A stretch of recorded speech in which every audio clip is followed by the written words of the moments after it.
شام کے وقت عصر کے بعد پڑھ لیں، مغرب کے بعد پڑھ لیں، عشاء کے بعد پڑھ لیں، یعنی دن کے خاتمے کے وقت پڑھ لیں، یا پھر رات میں اپنے سونے سے پہلے رات کی نمازوں کے بعد پڑھ لیں۔ اور فرمایا آپ صلی اللہ علیہ وسلم نے، جس نے بھی کہا اللہ سبحانہ تعالیٰ کے نام کے ساتھ کہ نہیں نقصان دیتی اس کے نام کے ساتھ کوئی بھی چیز زمین میں اور نہ آسمان میں، اور وہ سننے والا اور جاننے والا ہے، 3 بار، نہیں پہنچے گی اس کو کوئی بھی اچانک بلا یہاں تک کہ صبح ہو جائے، اور جو اس کو صبح کے وقت کہے تو نہیں پہنچے گی اس کو کوئی اچانک مصیبت حتیٰ کہ وہ شام کرے۔ اور یہ بھی حفاظت کی دعاؤں کے ٹاپک سے جو دعائیں دی ہوئی ہیں اس میں انشاءاللہ آپ کو مل جائے گی، اور ہو سکتا ہے آپ پڑھتے بھی ہوں، میں نے تو ترجمہ پڑھا ہے اس کا۔ بسم اللہ الذی لا یضر مع اسمہ شیء فی الارض ولا فی السماء وہو السمیع العلیم۔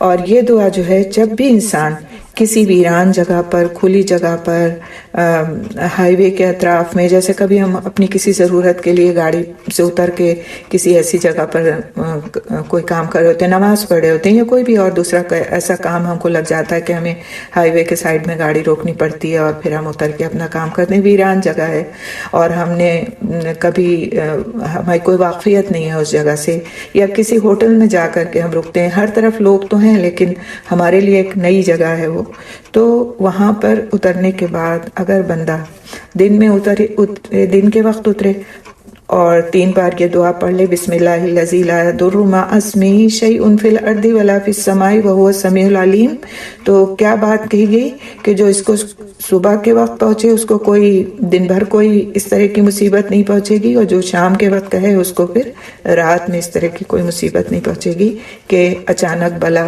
کی صورت میں کوئی مصیبت اس کو پہنچے۔ تو یہ بہت چھوٹی سی دعا ہے، بسم اللہ الذی لا یضر مع اسمہ شیء فی الارض ولا فی السماء۔ خود بھی یاد کریں، بچوں کو بھی یاد کرائیں، اور اس کی عادت ڈالیں کہ صبح بھی بچے پڑھیں اور پھر شام کے وقت بھی اس کو ضرور پڑھیں۔ اللہ تعالیٰ ہر طرح سے حفاظت فرمانے والے ہیں۔ حضرت ابو ہریرہ رضی اللہ تعالیٰ عنہ سے روایت ہے کہ حضرت ابو ہریرہ رضی اللہ تعالیٰ عنہ نے آپ صلی اللہ علیہ وسلم سے عرض کیا کہ مجھے کسی چیز کا حکم دیجئے جسے میں صبح شام کہا کروں، تو آپ صلی اللہ علیہ وسلم نے فرمایا، کہو اے اللہ تو پیدا کرنے والا ہے آسمان و زمین کا، جاننے والا ہے غیب و حاضر کا، ہر چیز کا رب اور مالک، میں گواہی دیتا ہوں کہ تیرے سوا کوئی الہ نہیں، میں تیری پناہ چاہتا ہوں اپنے نفس کے شر سے اور شیطان اور اس کے شریکوں کے شر سے بچنے کے لیے۔ فرمایا اسے کہو جب تم صبح کرو اور جب تم شام کرو اور جس وقت تم بستر پر آؤ۔ یہ ابو داؤد کی روایت ہے۔ تو یہ جو دعائیں ہیں یہ صبح کی دعائیں، صبح کے اذکار اور شام کے اذکار میں شامل دعائیں ہیں، اور جب ہم صبح کے اذکار کرتے ہیں، شام کے اذکار کرتے ہیں، پابندی کے ساتھ کرتے ہیں، تو اس طرح ہم اللہ سبحانہ تعالیٰ کی پناہ میں آ جاتے ہیں اور شیطان کے شر سے ہماری حفاظت ہوتی ہے۔ پھر کسی جگہ اترتے وقت ان کی دعائیں بتائی گئیں۔ خولہ بنت حکیم رضی اللہ تعالیٰ عنہ فرماتی ہیں کہ جو کسی جگہ اترے وہ کہے، میں پناہ چاہتا ہوں اللہ تعالیٰ کے تمام کلمات کی ہر اس چیز کے شر سے جو اس نے پیدا کی، نہ نقصان دے گی اس کو کوئی چیز یہاں تک کہ وہ وہاں سے یعنی اس مقام سے چل پڑے۔ اسی طرح گدھے کے ریکنے اور کتے کے بھونکنے کے وقت بھی ابو ہریرہ رضی اللہ تعالیٰ عنہ سے مروی روایت کے ذریعے سے ہم سیکھیں گے کہ آپ صلی اللہ علیہ وسلم نے کیا سکھایا، کہ آپ صلی اللہ علیہ وسلم نے فرمایا جب تم مرغ کی اذان کی آواز سنو تو اللہ سے اس کا فضل مانگو کیونکہ اس نے فرشتے کو دیکھا ہے، اور جب تم گدھے کی آواز سنو تو اللہ کی پناہ مانگو شیطان مردود سے کیونکہ اس نے شیطان کو دیکھا ہے۔ متفق علیہ۔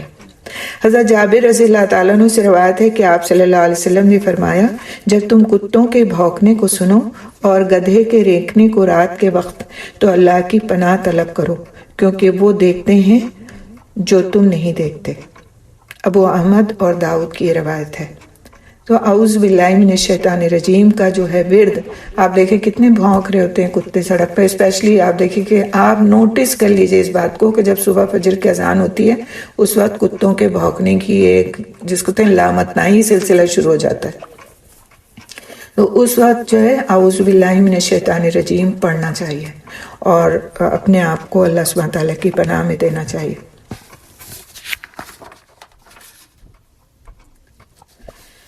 اس کے علاوہ اور کس وقت میں اعوذ باللہ پڑھنا چاہیے؟ عقیدے میں شک کے وقت۔ حضرت ابو ہریرہ رضی اللہ تعالیٰ عنہ سے روایت ہے کہ آپ صلی اللہ علیہ وسلم نے فرمایا، شیطان آتا ہے تم میں سے کسی ایک کے پاس، پھر کہتا ہے اس کو کس نے پیدا کیا، اس کو کس نے پیدا کیا، حتیٰ کہ وہ کہتا ہے تمہارے رب کو کس نے پیدا کیا۔ تو جب یہاں تک بات پہنچ جائے تو چاہیے کہ اللہ سبحانہ تعالیٰ کی پناہ لے لے اور چاہیے کہ یہیں رک جائے، اس سے آگے سوچنا چھوڑ دے۔ یعنی فوراً جیسے ہی اس طرح کا کوئی بد خیال دل کے اندر پیدا ہو، فوراً اللہ سبحانہ تعالیٰ کی پناہ میں آ جائے انسان۔ اسی طرح جماع کے وقت یعنی انٹر کورس کے وقت حضرت ابن عباس رضی اللہ تعالیٰ عنہ سے مروی ہے کہ آپ صلی اللہ علیہ وسلم نے فرمایا کہ اگر بے شک تم میں سے کوئی ارادہ کرے کہ آئے اپنی بیوی کے پاس بسم اللہ، اور تو وہ یہ کہے بسم اللہ، اے اللہ بچا ہم کو شیطان سے اور دور رکھ شیطان کو اس سے جو عطا کیا تو نے ہم کو، پھر بے شک اگر مقرر کیا گیا کوئی بچہ اس ملاقات میں نہ نقصان دے گا اس کو کبھی بھی شیطان۔ تو اس کے لیے بھی، اس وقت کے لیے بھی دعا بتائی گئی جو ہمیں دعاؤں کی کتاب میں مل جائے گی انشاءاللہ۔ سوتے وقت حضرت عائشہ رضی اللہ تعالیٰ عنہ سے مروی ہے کہ آپ صلی اللہ علیہ وسلم جب اپنے بستر پر تشریف لاتے تھے تو معوذات یعنی قل اعوذ برب الفلق اور قل اعوذ برب الناس پڑھ کر اپنے دونوں ہاتھوں پر دم کرتے تھے اور ان دونوں ہاتھوں کو اپنے جسم پر پھیر لیتے تھے، بخاری کی روایت ہے۔ پھر اسی طرح برا خواب دیکھنے پر ابو قتادہ رضی اللہ تعالیٰ عنہ رسول اکرم صلی اللہ علیہ وسلم سے روایت فرماتے ہیں، آپ صلی اللہ علیہ وسلم نے فرمایا، اچھا خواب اللہ کی طرف سے ہوتا ہے اور برا خواب شیطان کی طرف سے ہوتا ہے۔ تو جس نے کوئی برا خواب دیکھا پھر ناپسند کیا اس میں سے کسی چیز کو تو چاہیے کہ دھتکار دے اپنے بائیں جانب اور چاہیے کہ پناہ لے شیطان مردود سے، تو نہیں نقصان دے سکے گا اس کو اور کسی کو بھی خبر نہ دے۔ پھر اگر اچھا خواب دیکھے تو چاہیے کہ خوشخبری پائے یعنی خوش ہو جائے اور نہ بتائے اس کو کسی کو مگر جس کو وہ پسند کرے، جس سے وہ محبت کرتا ہو، اور دوسرے الفاظ میں اگر وہ دیکھے جو وہ ناپسند کرتا ہے تو چاہیے کہ وہ دھتکارے اپنی بائیں جانب 3 مرتبہ اور چاہیے کہ اللہ کی پناہ لے یعنی اعوذ باللہ پڑھے، شیطان کے شر سے اور اس خواب کے شر سے اللہ کی پناہ لے، اور کسی کو نہ بتائے تو وہ اس کو نقصان نہیں دے گا۔ بہت سی بار ایسا ہوتا ہے نا، کوئی ایسا خواب ہم دیکھتے ہیں کہ ایک دم سے دل پریشان ہو جاتا ہے، تو اگر آنکھ کھل جاتی ہے اسی وقت تو پھر اعوذ باللہ من الشیطان الرجیم پڑھے اور بائیں جانب 3 مرتبہ دھتکار دے اور اس خواب کا کسی سے تذکرہ نہ کرے، نہ یہ کہے کہ میں نے بہت برا خواب دیکھا، یہ بھی نہ کہے، نہ کسی کو بتائے اس کے بارے میں۔ تو اس کی جو اگر کوئی تعبیر ایسی ہے کہ جو تکلیف دہ ہے انسان کے حق میں تو وہ زائل ہو جاتی ہے، پھر وہ سامنے نہیں آتی۔ اور اگر وہ کسی کو بتا دیتا ہے اور کسی نے اسی وقت یہ بات کہہ دی کہ تم نے تو بہت برا دیکھا، اس کی تعبیر تو ایسی ہو سکتی ہے، تو پھر وہ تعبیر ثابت ہو جاتی ہے، اور یہ چیزیں احادیث سے ثابت ہیں، اس کا ایک مفہوم کے طور پہ میں آپ سے عرض کر رہی ہوں یہ۔ اور اسی طرح اگر کوئی بہت اچھا خواب دیکھتا ہے تو اس کو بھی اپنے تک محدود رکھنا زیادہ بہتر ہے، کہ کم از کم 3 دن تک اس کا کوئی تذکرہ نہ کرے کسی سے، اور پھر صرف اس کو بتائے کہ جس کو وہ سمجھتا ہے کہ اس کے لیے بہت مخلص ہے۔ ہر ایک سے اس کی تعبیر پوچھنے نہ بیٹھے، کیونکہ خواب کی تعبیر بتانا ایک مکمل علم ہے، اور یہ علم بہت کم علماء کو حاصل ہے، اور وہی اس کی تعبیر اگر بتائیں تو بہت ممکن ہے کہ اس میں سے کافی کچھ صحیح ہو۔ لیکن اگر ہم خود بھی دیکھ لیتے ہیں اپنی مرضی سے تو اس کی تعبیر کر لیتے ہیں، یا کسی اور سے کہتے ہیں بھئی ہمیں تعبیر بتائیے، اور وہ اپنا علم ظاہر کرنے کے لیے کچھ بھی تعبیر بتا دیتا ہے، تو یہ طریقہ کار صحیح نہیں ہے۔ الحمدللہ یہ پوائنٹ ہمارا کور ہو گیا۔ پوائنٹ نمبر 6 پہ تھے نا، پوائنٹ نمبر 6۔ اب ہم دیکھیں گے انشاءاللہ پوائنٹ نمبر 7، اللہ سبحانہ تعالیٰ کا تقوی۔ یہ بھی ایک ایسا ذریعہ ہے کہ جو شیطان کو انسان سے دور رکھتا ہے۔ تقوی ایک بہت بڑا ذریعہ ہے جو شیطانوں اور جن و انس میں سے جو ان کے مددگار ہیں ان کا شر دور کر دیتا ہے۔ بے شک بیان کیا اللہ سبحانہ تعالیٰ نے کہ نجات تقوی کے استعمال میں موجود ہے۔ قرآن حکیم میں سورۃ آل عمران کی آیت نمبر 120 میں اللہ سبحانہ تعالیٰ فرماتے ہیں، اگر تم صبر کرو گے اور تقوی اختیار کرو گے تو تم کو ان کی چالیں کچھ نقصان نہیں دے سکیں گی۔ صبر کرو گے اور تقوی اختیار کرو گے، 2 شرائط ہیں، پھر ایسے انسان کو ان کی چالیں نقصان نہیں دے سکیں گی۔ اور تقوی کیا ہے؟ اللہ تعالیٰ کا خوف اور اس کے ساتھ امید۔ تو جب ہمارے اندر خوف بھی ہوتا ہے اللہ سبحانہ تعالیٰ کا، اور اس کے ساتھ توبہ کی اور اس کی بخشش کی امید بھی ہوتی ہے، تو ایک ایسا انسان متقی انسان ہے، اور پھر وہ ہر اس بات سے بچاتا ہے اپنے آپ کو جو اللہ تعالیٰ کی ناراضگی کا سبب بنتی ہے، اور نتیجتاً کیا ہوتا ہے کہ وہ شیطان کے شر سے محفوظ رہتا ہے۔ اللہ سبحانہ تعالیٰ نے واضح طور پر فرما دیا کہ بے شک وہ متقین کے ساتھ ہے۔ سورۃ نمل کی آیت نمبر 128 میں اللہ سبحانہ تعالیٰ فرماتے ہیں، بے شک اللہ تعالیٰ ساتھ ہیں ان لوگوں کے جنہوں نے تقوی اختیار کیا، اور وہ لوگ جو محسن ہیں، یعنی احسان کا معاملہ کرتے ہیں، لوگوں کے ساتھ بھی احسان کا معاملہ کرتے ہیں، اور اللہ سبحانہ تعالیٰ کی عبادات میں بھی احسان کا معاملہ کرتے ہیں۔ اور جس کے ساتھ اللہ ہوتا ہے، جنہوں انس میں سے کسی کی استطاعت نہیں کہ اس کو کچھ بھی نقصان پہنچا سکے، مگر جو اللہ نے اس کی تقدیر میں لکھ دیا ہے۔ کیونکہ ہوتا کیا ہے کہ بسا اوقات کچھ چیزیں ہماری تقدیر میں ہوتی ہیں کہ ان سے ہمیں تکلیف محسوس ہوگی، بیماری ہو گئی، کوئی ایکسیڈنٹ ہو گیا، کوئی ایسی چیز کے جس سے ہمارا دل دکھ گیا، تو یہ اگر ہماری تقدیر میں، ہمارے نصیب میں اتنی تکلیف لکھی بھی ہے تو وہ ہم کو پہنچے گی، لیکن اس کا اجر اللہ کے پاس ہے۔ اس کے ذریعے سے بسا اوقات ہم کو لگتا ہے ہمیں تکلیف پہنچ رہی ہے، لیکن ہمارے درجات بلند ہو رہتے ہیں۔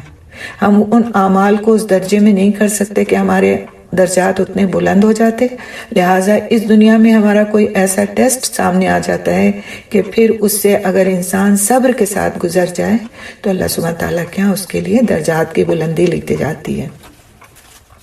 اس لیے کوئی بھی تکلیف آئے، کوئی بھی پریشانی آئے، اس کو یہ سمجھ کے کہ ہماری تقدیر میں یہ چیز لکھی ہوئی ہے کہ یہ پریشانی ہم کو پہنچے گی، ہمیں رونا نہیں رونا اس کا دنیا والوں کے سامنے، ہمیں اپنے رب سے اس کا اجر طلب کرنا ہے اور اپنے لیے صبر مانگنا ہے تاکہ ہم اس ٹیسٹ سے آسانی کے ساتھ گزر جائیں۔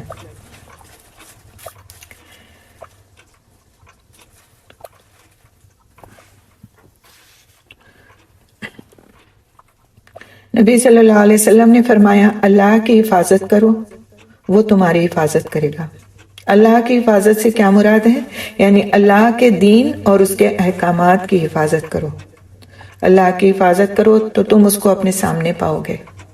اور اللہ کی حفاظت سے مطلب کیا ہے کہ اللہ سبحانہ تعالیٰ کو ہماری حفاظت کی ضرورت ہے؟ نہیں، اس کے دین کی حفاظت کرو، اس کے احکامات کی حفاظت کرو، تو پھر اللہ سبحانہ تعالیٰ کو تم اپنے ساتھ پاؤ گے، اپنے سامنے پاؤ گے، اپنے قریب پاؤ گے، اور وہ تمہاری حفاظت کرے گا۔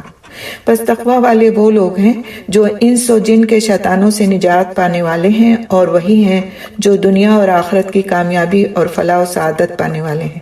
اللہ عز و جل نے فرمایا، پس صبر کرو، بے شک انجام متقین کے لیے ہے۔ سورہ ہود کی آیت نمبر 49۔ کیا؟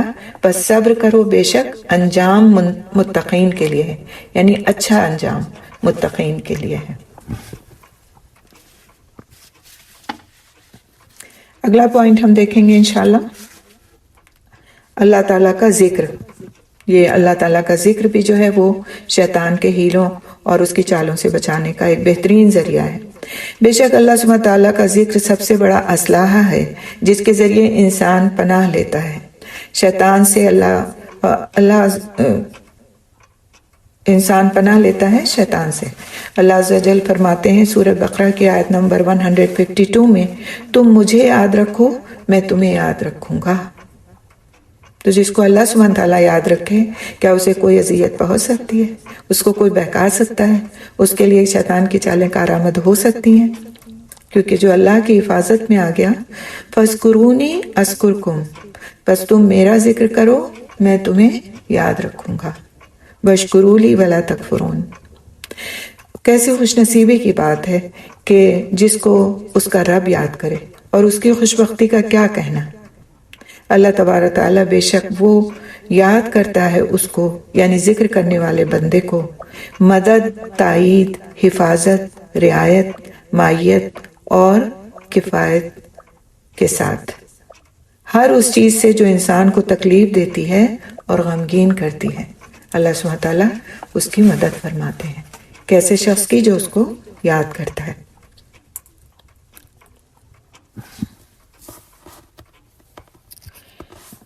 اسی لیے آپ صلی اللہ علیہ وسلم نے ہر معاملے میں ذکر کے استعمال کی طرف رہنمائی فرمائی. یہ ساری دعائیں کیا ہیں؟ ذکر کی یہ ایک صورت ہیں جو ہم نے ابھی اس سے پہلے جن کے بارے میں پڑھا. یہاں تک کہ بیت الخلاء کے اندر جاتے اور باہر آتے وقت تک، اور بیوی سے جمع کرتے وقت، اور کپڑے پہنتے وقت، اور سواری کرتے وقت، گھر میں داخل ہوتے وقت اور اس سے نکلتے وقت، اور نفسیاتی امراض، وساوس، مرگی، جنون وغیرہ کی کثرت کی وجہ سے ذکر سے کوتاہی ہے، اور اس مضبوط اسلحے سے شدید غفلت ہے. یعنی بہت سارے امراض بھی ذکر سے کوتاہی کی وجہ سے وجود میں آتے ہیں، اور بہت سارے نفسیاتی امراض کی وجہ بھی ذکر سے غفلت ہی ہوتی ہے. تو ذکر سے غفلت کسی صورت بھی انسان کو نہیں کرنا چاہیے، اور اس کا اہتمام کرنا چاہیے. بچپن سے ہی بچوں کو چھوٹی چھوٹی جو دعائیں ہیں ہر وقت کی، ان کی عادت ڈالی جائے. ان کو روک کے وہ کام کرنے چلیں، ان کو روکا جائے، ان کو دعا پڑھائی جائے، اس کے بعد ان کو وہ کام کیا جائے، کرنے دیا جائے. اسی طرح خود کی بھی اگر اب تک عادت نہیں پڑی تو اپنے آپ کو روک لیں اس کام کو کرنے سے جو کرنے جا رہے ہیں. پہلے دعا پڑھیں اور اس کے بعد اس کام کو کریں. تو اس طرح سے جب ہم کاموں کو کرتے ہیں تو اللہ سبحانہ تعالیٰ کا ان دعاؤں کو سکھانے کا مقصد ہی یہی ہے کہ انسان شیطان کے شر سے بچ جائے، شیطان اس کے کاموں میں حائل نہ ہونے پائے. حضرت جابر رضی اللہ تعالیٰ عنہ سے روایت ہے، انہوں نے نبی کریم صلی اللہ علیہ وسلم کو فرماتے ہوئے سنا کہ جب داخل ہو انسان اپنے ہی گھر میں، پھر یاد کرے اللہ کو داخل ہوتے وقت اور اس کے کھانے کے وقت، تو شیطان کہتا ہے کہ تمہارے لیے رات گزارنے کی کوئی جگہ نہیں اور نہ رات کا کھانا ہے. اور جب وہ داخل ہوتا ہے، یعنی انسان داخل ہوتا ہے اور ذکر نہیں کرتا داخل ہوتے وقت، تو شیطان کہتا ہے تم نے پا لیا ٹھکانہ سونے کا. اور جب نہیں ذکر کرتا کھانے کے وقت تو کہتا ہے کہ تم کو سونے کی جگہ بھی مل گئی اور کھانا بھی مل گیا. یہ مسلم کی روایت ہے. یعنی جب انسان اپنے گھر کے اندر داخل ہو تو بھی واعوذ باللہ من الشیطان الرجیم، بسم اللہ الرحمن الرحیم، اور جو گھر کے اندر داخل ہونے کی دعا ہے اس کو پڑھے، اور پھر اس کے بعد سلام کرے. گھر میں کوئی بھی نہ ہو تو بھی انسان کو السلام علیکم کر کے گھر میں داخل ہونا چاہیے. تو شیطان پھر اس کے ساتھ داخل نہیں ہو پاتا اور اس کو رہنے کی اس گھر میں جگہ نہیں ملتی. اسی طرح سے جب کھانا کھانے لگیں تو ضرور بسم اللہ پڑھیں. اس طرح سے شیطان اس کھانے سے محروم ہو جاتا ہے. حضرت حذیفہ رضی اللہ تعالیٰ عنہ سے مروی ہے کہ جب ہم نبی صلی اللہ علیہ وسلم کے ساتھ کسی کھانے پر حاضر ہوتے تو ہم نہ رکھتے اپنے ہاتھوں کو یہاں تک کہ ابتدا کرتے آپ صلی اللہ علیہ وسلم. یعنی ہم کھانا اس وقت تک شروع نہیں کرتے تھے جب تک کہ رسول اکرم صلی اللہ علیہ وسلم شروع نہیں کرتے تھے. آپ صلی اللہ علیہ بس وہ اپنا ہاتھ رکھتے، اور بے شک ہم ایک مرتبہ آپ صلی اللہ علیہ وسلم کے ساتھ کھانے پر آئے تو ایک چھوٹی سی لڑکی آئی. ایسا لگ رہا تھا کہ اس کو کوئی پیچھے سے ڈھکیل کر لا رہا ہے، تو وہ چلتی چلی گئی تاکہ کھانے میں ہاتھ ڈالے. تو آپ صلی اللہ علیہ وسلم نے اس کا ہاتھ پکڑ لیا. پھر ایک اعرابی آیا، بدو دیہات کا آدمی، گویا کہ اس کو ڈھکیلا جا رہا ہو، یعنی لگ رہا تھا کہ پیچھے سے اس کو کوئی ڈھکیل کے لا رہا ہے. تو آپ صلی اللہ علیہ وسلم نے اس کا ہاتھ بھی پکڑ لیا. تو آپ صلی اللہ علیہ وسلم نے فرمایا بے شک شیطان اس کھانے کو حلال کر لیتا ہے، یہ کہ اس پر اللہ کا نام نہ لیا جائے. اور بے شک وہ آیا اس لڑکی کی شکل میں کہ اس کو اپنے لیے حلال کر لے، تو میں نے اس کا ہاتھ پکڑ لیا. پھر وہ ایک بدو کو لایا، یعنی ایک دیہاتی کو لایا تاکہ اس کے ذریعے حلال کر لے، تو میں نے اس کا ہاتھ پکڑ لیا. قسم ہے اللہ کی جس کے ہاتھ میں میری جان ہے کہ اس کا ہاتھ میرے ہاتھ میں ہے اس بچی کے ہاتھ کے ساتھ. مسلم کی روایت ہے. یعنی اس وقت آپ صلی اللہ علیہ وسلم نے جو ہاتھ پکڑ لیا تھا وہ بچی کی شکل میں شیطان تھا. تو بسا اوقات کیا ہوتا ہے کہ ہمارے سامنے اس طرح کا اگر معاملہ کبھی نہیں آتا، لیکن ہوتا کہ میز پہ کھانا رکھا، بچے آئے اور انہوں نے فوراً شروع کر دیا کھانا کھانا.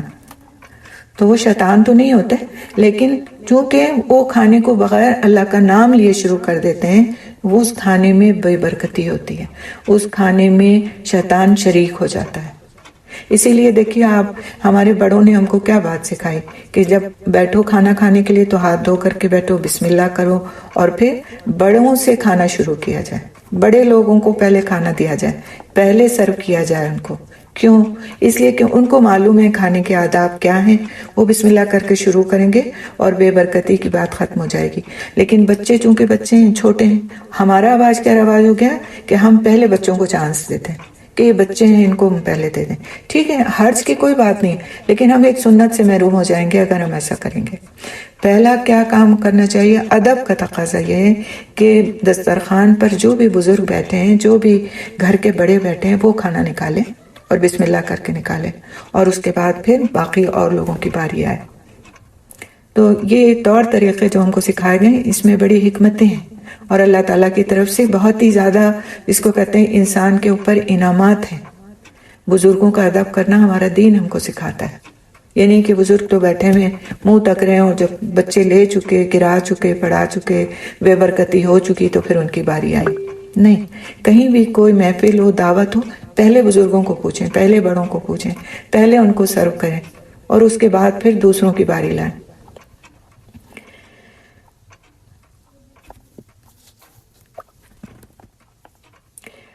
تو ان آداب کے بارے میں جن سے انسان کے کھانے کی حفاظت ہوتی ہے اور اس میں شیطان کا کوئی حصہ نہیں ہوتا، جابر بن عبداللہ کی روایت میں ہے کہ رسول اکرم صلی اللہ علیہ وسلم نے فرمایا، جب گر جائے تم میں سے کسی کا لقمہ تو چاہیے کہ اٹھا لے اس کو اور پوچھ لے، اور چاہیے کہ کھا لے اس کو، اور اس کو نہ چھوڑے شیطان کے لیے۔ یعنی اس طرح کا کوئی لقمہ جس میں کوئی ایسی چیز نہ لگی ہو جو آپ کی صحت کے لیے مضر ہو جائے، جیسے گیلی جگہ پر گر گیا، یا کوئی نجاست لگ گئی اس کے اندر، یا کوئی اس طرح کی بات، تب تو ٹھیک ہے، اس کو آپ نہ کھائیں۔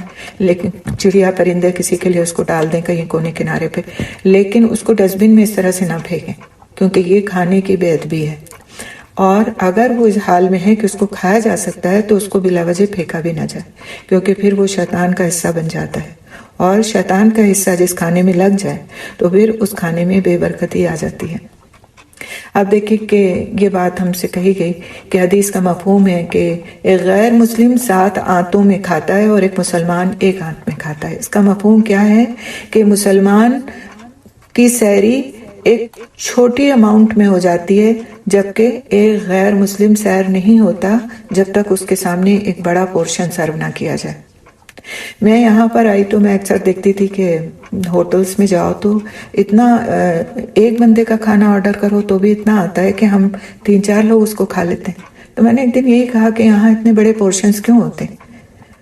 تو پھر بچوں نے کہا لوگ زیادہ کھاتے ہیں، آپ دیکھتے نہیں کہ یہاں پر لوگ کتنے لمبے چوڑے ہوتے ہیں ان کی، تو پھر ان کی ضرورت بھی اتنی ہوتی ہے۔ لیکن میرا ذہن پھر اسی بات پہ گیا کہ ہماری کم میں سحری کیوں ہو جاتی ہے؟ کیونکہ ہم بسم اللہ پڑھ کے کھاتے ہیں، اللہ کا نام لے کے کھاتے ہیں، اور ہمارے کھانے میں شیطان شریک نہیں ہوتا، تو ہم تھوڑے کھانے میں سحر ہو جاتے ہیں۔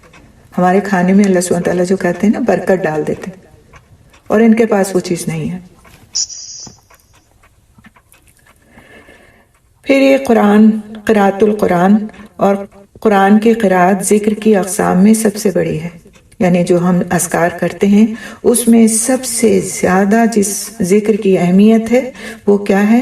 اللہ کے کلام کی قرأت، اور اس طرح بندے کی شیطان سے حفاظت کے بڑے اسباب میں سے بھی ہے۔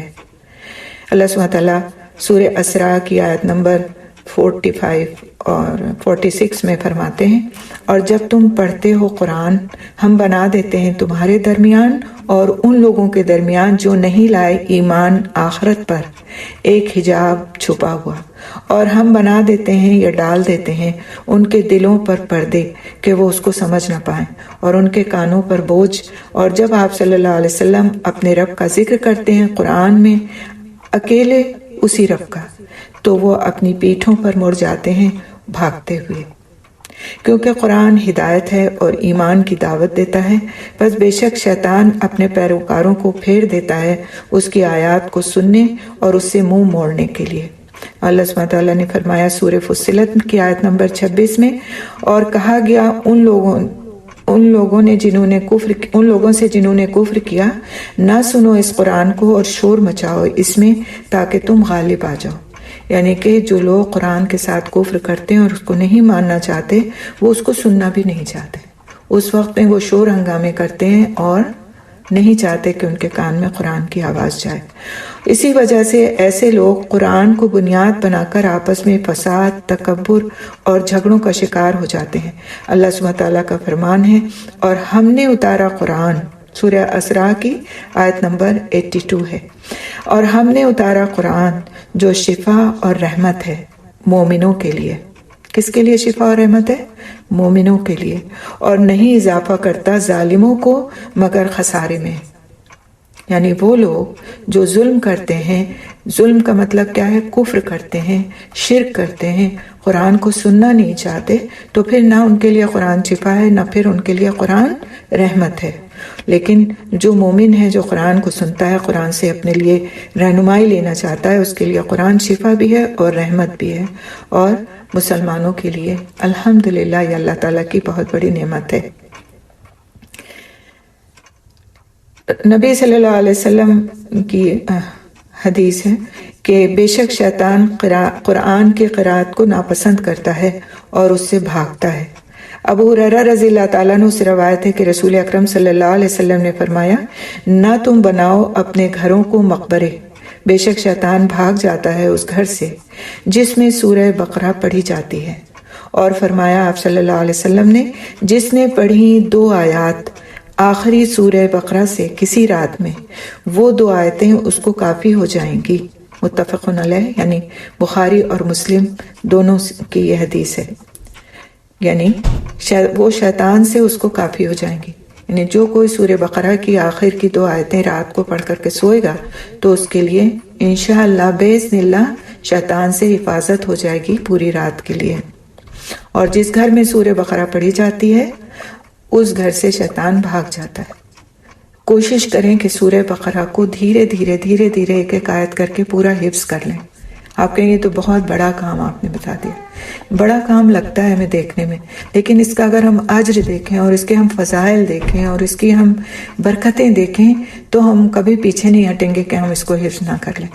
ایک ایک آیت کو باندھ لیں۔ اگر آپ نے ہفتے میں بھی ایک آیت یاد کر لی، آپ نے 10 دن میں بھی ایک آیت یاد کر لی، تو آپ سمجھیں کہ آپ نے بڑا کام کیا۔ کیونکہ جب آپ وہ آیت یاد کریں گے نا تو اس کو پڑھیں گے کتنی بار، اس کو سنیں گے کتنی بار، تو اس طرح سے اس کا پڑھنا اور سننا سب ملا کے انشاءاللہ باذن اللہ ہمارے گھروں کے اندر یہ سورت پڑھی جانے لگے گی مستقلاً طور پر ہمارے گھر میں، یا کہیں پہ سنی جا رہی ہوگی، کہیں پر پڑھی جا رہی ہوگی۔ اور دھیرے دھیرے ایک وقت ایسا آئے گا کہ انشاءاللہ آپ سورہ بقرہ کو اس طرح پڑھیں گے اتنی آسانی سے جیسے آپ انشاءاللہ باذن اللہ قل هو اللہ پڑھتے ہیں، قل اعوذ برب الفلق اور قل اعوذ برب الناس پڑھتے ہیں، یا آپ کی زبانوں پر جاری ہو جائے گی۔ آپ دیکھیں کہ کتنی بڑی فضیلت ہے اس کی۔ شیطان بھاگ جاتا ہے اس گھر سے، رہ نہیں سکتا اس گھر میں جہاں سورہ بقرہ پڑھی جاتی ہے۔ لوگ سوال کرتے ہیں کہ ہم لگا کے رکھ لیں کیسے؟ تو کافی ہے سورہ بقرہ میں کہا۔ ٹھیک ہے آپ کے گھر میں ایک قاری پڑھ رہا ہے، دوسرا کوئی پڑھ رہا ہے، آواز آ رہی ہے، ٹھیک ہے، اس میں حرج کی کوئی بات نہیں ہے، لیکن آپ یہ بتائیے کہ جب کوئی مرض ہوتا ہے انسان کو کہ دوا وہ خود کھاتا ہے یا دوسروں کو کھلا رہا ہوتا ہے، یا دوسروں سے کہتا ہے تم کھا لو اور فائدہ مجھے ہو جائے؟ تو اپنی شفا چاہیے نا، اپنے گھر کی حفاظت چاہیے، تو ہمیں خود محنت کرنی چاہیے اس کے لیے۔ کون دوسرا کب تک آ کر کے ہمارے گھر کی صفائی طہارت کرتا رہے گا جب تک ہم خود نہ کھڑے ہوں گے اس کے لیے؟ تو کاموں میں شارٹ کٹس کو ڈھونڈنا بند کر دیں، محنت کرنے کی عادت ڈالیں، غفلت کی زندگی سے نکلنے کی کوشش کریں۔ یہ جو ہماری عادت ہے نا، ہر کام ہم دوسروں کے سپرد کر دیتے ہیں، ہمارے لیے دعا کر دیجیے گا، ہمارے لیے فلاں کام کر دیجیے گا، ہمارے لیے پڑھ کر کے دم کر دیجیے گا، سب کام آپ کر دیجیے ہمارے لیے، ہم خود کچھ نہ کریں۔ حرج نہیں ہے ان کاموں میں، نہ پڑھ کے دم کرانے میں کوئی حرج ہے، نہ کسی سے دعا کے لیے کہنے میں کوئی حرج ہے، لیکن انسان سوچے تو کہ ہم اپنے لیے خود سے کیا کر رہے ہیں۔ ہم کیا اس لائق ہوں گے کہ ہم دوسروں کے لیے کریں؟ کب تک دوسرے ہی صرف ہمارے لیے کرتے رہیں گے؟ اور پھر اس کی لاپرواہی کی ایک عادت سی اور ان چیزوں کی اہمیت کے کم ہو جانے کی ایک عادت سی پھر بن جاتی ہے۔ حضرت ابو ہریرہ رضی اللہ تعالیٰ عنہ فرماتے ہیں کہ مجھے آپ صلی اللہ علیہ وسلم نے رمضان کی زکوٰۃ کی حفاظت کے لیے مقرر فرمایا۔ پہلے کیا ہوتا تھا کہ بیت المال ہوتا تھا اور اس میں پھر زکوٰۃ کی رقم جمع کی جاتی تھی اور پھر وہ اسلامی حکومت کی طرف سے ضرورت مندوں کو تقسیم کی جاتی تھی۔ تو اس کا ایک واقعہ ہے اور یہ بہت سبق آموز واقعہ ہے، اور جس سے ہمیں آیت الکرسی کی فضیلت پتہ چلتی ہے، خاص طور سے سوتے وقت۔ تو حضرت ابو ہریرہ رضی اللہ تعالیٰ عنہ فرماتے ہیں کہ مجھے آپ صلی اللہ علیہ وسلم نے رمضان کی زکوٰۃ کی حفاظت کے لیے مقرر فرمایا، تو میرے پاس ایک آنے والا آیا اور کھانے کے لیے لب بھرنا شروع کر دیے۔ یعنی ایک شخص آیا اور اس نے ہاتھوں سے جو اناج تھا تقسیم کیے جانے کے لیے اس میں سے ہاتھ بھر بھر کے نکالنا شروع کر دیا۔ تو میں نے اسے پکڑ لیا اور کہا کہ میں تجھ کو ضرور رسول صلی اللہ علیہ وسلم کے پاس لے کر جاؤں گا، یعنی تم چوری سے لے جا رہے ہو نا یہ مال، زکوٰۃ کا جو یہاں پر رکھا ہے تم چوری کر رہے ہو، تو میں تمہیں رسول صلی اللہ علیہ وسلم کے پاس ضرور لے کر جاؤں گا۔ تو وہ بولا کہ میں ضرورت مند ہوں اور مجھ پر اہل و عیال کا بوجھ ہے اور مجھے شدید ضرورت ہے۔ وہ فرماتے ہیں تو میں نے اسے چھوڑ دیا۔ پھر صبح ہوئی تو آپ صلی اللہ علیہ وسلم نے فرمایا، ابو ہریرہ کل تمہارے قیدی نے کیا کیا؟ آپ صلی اللہ علیہ وسلم کو پتہ چل گیا کہ ایسے ایسے کوئی شخص آیا تھا۔ تو میں نے کہا کہ اس نے مجھ سے سخت حاجت اور عیالداری کا شکوہ کیا، تو میں نے اس پر رحم کیا اور اسے جانے دیا۔ آپ صلی اللہ علیہ وسلم نے فرمایا اس نے جھوٹ بولا اور وہ پھر لوٹے گا، میں سمجھ گیا کہ وہ عنقریب واپس آئے گا آپ صلی اللہ علیہ وسلم کے بتانے کی وجہ سے۔ تو بے شک وہ عنقریب واپس آئے گا۔ جب میں نے یہ سوچا تو میں نے اس کی نگرانی کی، یعنی گھات لگائی۔ پس وہ آیا اور پھر وہی کرنے لگا، تو میں نے اس کو پکڑ لیا اور میں نے کہا کہ میں تم کو ضرور لے جاؤں گا رسول صلی اللہ علیہ وسلم کے پاس۔ تو وہ کہنے لگا کہ مجھے چھوڑ دو کیونکہ میں محتاج ہوں اور عیالدار ہوں، میں اب واپس نہیں آؤں گا۔ بس میں نے اس پہ رحم کیا، اس کا راستہ چھوڑ دیا۔ پھر صبح ہوئی تو آپ صلی اللہ علیہ وسلم نے مجھ سے فرمایا، اے ابو ہریرہ تمہارے قیدی نے کیا کیا؟ میں نے کہا، اے اللہ کے رسول، اس نے مجھ پر شدید عیالداری اور حاجت بیان کی تو میں نے اس پر رحم کیا اور اس کو جانے دیا۔ آپ صلی اللہ علیہ وسلم نے فرمایا، خبردار، بے شک اس نے تم سے جھوٹ بولا، وہ ضرور واپس آئے گا۔ تو تیسری بار میں نے اس کی نگرانی کی، وہ آیا اور کھانے کی لپیں بھرنے لگا۔ میں نے اسے پکڑ لیا اور کہا میں تمہیں رسول صلی اللہ علیہ وسلم کے پاس ضرور لے جاؤں گا اور یہ 3 بار میں سے آخری بار ہے۔ بے شک تم دعویٰ کرتے ہو کہ نہیں آؤ گے، پھر آ جاتے ہو۔ کہنے لگا مجھے چھوڑ دو، میں تمہیں چند کلمات سکھاؤں گا۔ کیا کہا؟ میں تمہیں چند کلمات سکھاؤں گا اور اللہ تعالیٰ تم کو ان سے فائدہ دے گا۔ میں نے کہا وہ کیا ہے؟ وہ بولا، جب تم اپنے بستر کی طرف آؤ تو آیت الکرسی پڑھو، تو بے شک ہمیشہ تم پر اللہ کی طرف سے ایک حفاظت کرنے والا مقرر رہے گا، یعنی ایک فرشتہ مقرر رہے گا، اور شیطان ہرگز تمہارے قریب نہیں آئے گا یہاں تک کہ صبح ہو جائے۔ تو میں نے اسے جانے دیا۔ پھر صبح ہوئی تو آپ صلی اللہ علیہ وسلم نے مجھ سے پوچھا، تمہارے قیدی نے کل کیا کیا؟ تو میں نے کہا کہ یا رسول صلی اللہ علیہ وسلم، اس نے دعویٰ کیا ہے کہ وہ مجھ کو کچھ ایسے کلمات سکھائے گا کہ ان کے ذریعے اللہ تعالیٰ مجھ کو فائدہ دے گا، تو میں نے اس کو جانے دیا۔ تو آپ صلی اللہ علیہ وسلم نے فرمایا، کیا ہے وہ؟ یعنی وہ کیا کلمات ہیں جو اس نے تم کو سکھائے؟ تو میں نے کہا، اس نے مجھ سے کہا کہ جب تم اپنے بستر کی طرف آؤ تو آیت الکرسی پڑھ لو، اول سے لے کر یہاں تک آیت ختم کر لو۔ اور اس نے کہا کہ ہمیشہ تیرے اوپر اللہ کی طرف سے ایک نگہبان مقرر رہے گا اور صبح تک تمہارے قریب شیطان نہیں آئے گا۔ اور وہ لوگ یعنی صحابہ کرام رضی اللہ تعالیٰ عنہ مجمعین خیر کی بات پر سب سے زیادہ حرص رکھنے والے تھے، یعنی کہ ان کو اس بات کی حرص ہوتی تھی کہ وہ کچھ ایسا سیکھیں کہ جو اللہ تعالیٰ سے ان کو قریب کر دے۔ تو نبی صلی اللہ علیہ وسلم نے فرمایا، سنو، بے شک اس نے تم سے سچ کہا، حالانکہ وہ بہت سخت جھوٹا ہے۔ تم جانتے ہو تم کس سے بات کر رہے تھے 3 راتوں سے اے ابو ہریرہ؟ انہوں نے کہا نہیں۔ آپ صلی اللہ علیہ وسلم نے فرمایا، وہ شیطان تھا، وہ شیطان تھا۔ اور یہ بخاری کی روایت ہے، کہیں ادھر ادھر کی نہیں، بخاری کی روایت ہے، ایک سچی روایت ہے۔ تو آیت الکرسی کا پڑھنا اب شیطان نے ہی کیوں بتائی؟ کیونکہ وہ آپ صلی اللہ علیہ وسلم کی پیشی میں نہیں جانا چاہتا تھا، اور اس کو پتا ہے کہ یہ ایک ایسی آیت ہے کہ جس کو اللہ سبحانہ تعالیٰ نے کس فضیلت کے ساتھ نازل فرمایا ہے، اور میں نہیں جا سکتا ایسے شخص کے پاس جس نے اس آیت کو پڑھ لیا، تو اس سے بہتر اور کون جانتا ہوگا کہ میں نہیں جا سکتا، جبکہ وہ خود ہی اس سے رک جانے والا تھا۔ سبحان اللہ۔ تو یہ آیت ایسی، آپ دیکھیں اگر آپ کو زبانی آیت یاد ہے آیت الکرسی تو آپ کو 1 منٹ لگتا ہے، 1 منٹ، اور ساری رات کی حفاظت میں انسان آ جاتا ہے۔